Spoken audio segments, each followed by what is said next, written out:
வையகம், வாழ்க வையகம், வாழ்க வளமுடன். வாழ்க வையகம், வாழ்க வையகம், வாழ்க வளமுடன். வாழ்க்கை வரமா சாபமா? ஒரு சின்ன ஆராய்ச்சி. கடவுள் ஒரு நாள் உலகை காண தனியே வந்தாராம். கண்ணில் கண்ட மனிதனை எல்லாம் நலமா என்றாராம். ஒரு மனிதன் வாழ்வை இனிமை என்றான். ஒரு மனிதன் அதுவே கொடுமை என்றான். படைத்தவனோ உடனே சிரித்து விட்டான் என்று ஒரு அற்புதமான பாடலை எழுதியவர் கண்ணதாசன். மனித வாழ்க்கை வரமா அல்லது சாபமா என்ற கேள்வியை இன்றைக்கு வாழ்கின்ற உலக மக்கள் 800 கோடி பேரிடம் முன்வைத்தால் எந்த பதில் அதிக அளவில் வந்து சேரும் என்று சிந்திக்கின்ற போது சாபம் என்பதே விடையாக இருக்கும், இல்லையா? காரணம் என்ன? ஒரு குழந்தை பிரசவமாவதற்கு 50,000 ரூபாய் குறைந்தபட்சம் செலவாகிறது. பிறகு மருத்துவம், கல்வி என்று அந்த குழந்தையை வளர்ப்பதற்கு செலவு செய்ய வேண்டிய பல லட்சங்கள் ரூபாயை சம்பாதிக்க மூச்சு முட்டி விடுகிறது. அப்புறம் அவனது ஆசைக்கு செல்போனு, பைக்கு என்று வாங்கித்தர மேலும் சம்பாதிக்க வேண்டியிருக்கிறது. அப்படியே வளர்த்து ஆளாக்கிவிட்டாலும் அவனது திறமைக்கு தகுந்த வேலை கிடைப்பதில்லை, உழைப்புக்கு தகுந்த சம்பளம் கிடைப்பதில்லை. எல்லாமே குதிரை கொம்பு.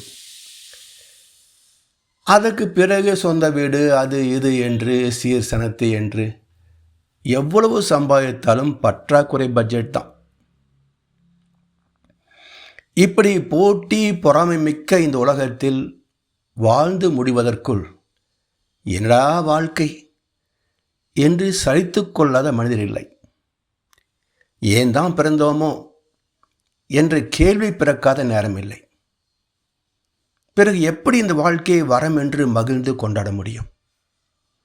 இன்பம் கனவில், துன்பம் எதிரில் காண்பது ஏன் தோழி என்று கண்ணதாசன் புலம்பியதைப் போல்தான் எல்லோரும் புலம்பிக் கொண்டிருக்கிறோம்.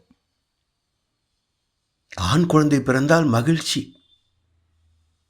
என்று மினி ஜிலேபியாவது கொடுத்து கொண்டாடுகிறோம். இந்த மகிழ்ச்சி எதுவரை?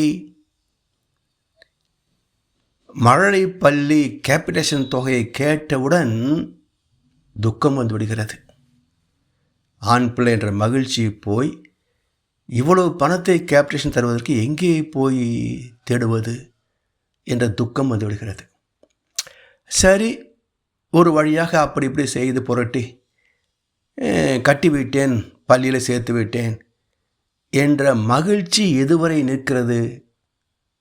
அவன் சரியாக படிப்பை ஏற மாட்டேன்றது என்பதை தெரிகின்ற போது அட்மிஷன் போது வந்த மகிழ்ச்சி தொலைந்து போகிறது. இப்படி ஒவ்வொரு அனுபவத்திலேயும் பகல் இரவு என்று உலகம் சொல்வதைப் போல் இன்பம், துன்பம், உறவு, பிரிவு, செழுமை, வறுமை, நட்பு, பகை, துணை, தனிமை, நலம், நோய், பெருமை, சிறுமை, உயர்வு, தாழ்வு, வெற்றி, தோல்வி, பலம், பலவீனம், மானம், அவமானம், மரியாதை, அவமரியாதை, இளமை, முதுமை, எத்தனை அனுபவங்கள், எத்தனை அனுபவங்கள்!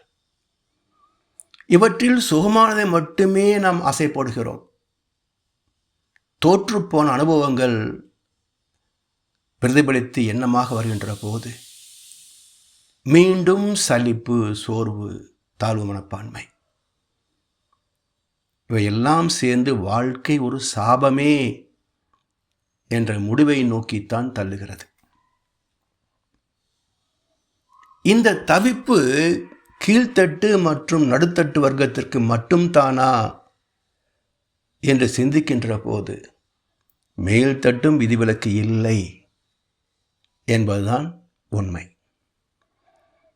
விரலுக்கு தகுந்த வீக்கம் கதைதான். கீழ்த்தட்டுக்கு 1000 பற்றாக்குறை என்றால் நடுத்தட்டில் லட்சத்துக்கு பற்றாக்குறை என்றால் மேல்தட்டுக்கு கோடிகளில் பற்றாக்குறை. பொதுவில் பற்றாக்குறைதான் வாழ்க்கை. நிறைவாக வாழ்ந்துவிட்டேன் என்று நெஞ்சை நிமிர்த்தி மரணத்தை மகிழ்வோடு வரவேற்கும் துணிவு ஒரு மனிதனுக்கும் வரவில்லையே. ஞானிகள் தானே அந்த உச்சத்தை தொட்டார்கள். ஆனால் மகான்கள் இந்த வாழ்க்கையை பிறர்க்கரிய மானிட பிறப்பு என்கிறார்கள். எப்படி? இப்போ மார்கழி மாத பனி, வீட்டின் எல்லா அறைகளிலும் சூரிய வெளிச்சம் படர்கிறது. ஒரு அறையில் இருக்கின்ற நான், என்ன இதமான வெயில், இந்த பனிக்கும் இந்த வெயிலுக்கும் ஆஹா சுகமா இருக்கு என்று அந்த வெயிலை, குளிருக்கு சுகம் தரும் வெயிலை நான் பாராட்டி சிறப்பிக்கின்றேன். அதே வெயில் தான் மற்ற அறைகளிலும் படுகிறது. ஆனால் சூரியனுக்கு எந்த பாராட்டும் கிடைக்கவில்லை. இதே போல்தான் உலகளாவிய பரம்பொருளை பல லட்சம் ஜீவ இனங்களில் கோடிக்கணக்கான உயிர்கள் ஒன்று கூட பொருட்படுத்தவில்லை.